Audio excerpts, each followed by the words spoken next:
In front of me is HUAWEI P50 Pro, and today I would like to show you how you can change the food apps on this device. First of all, go into App Gallery, click on the search bar and download your new default app. In my case, it will be Bing browser.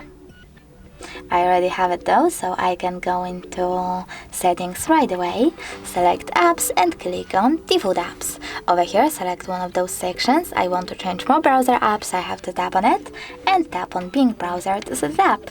Then simply go back. As you can see, my default app has changed.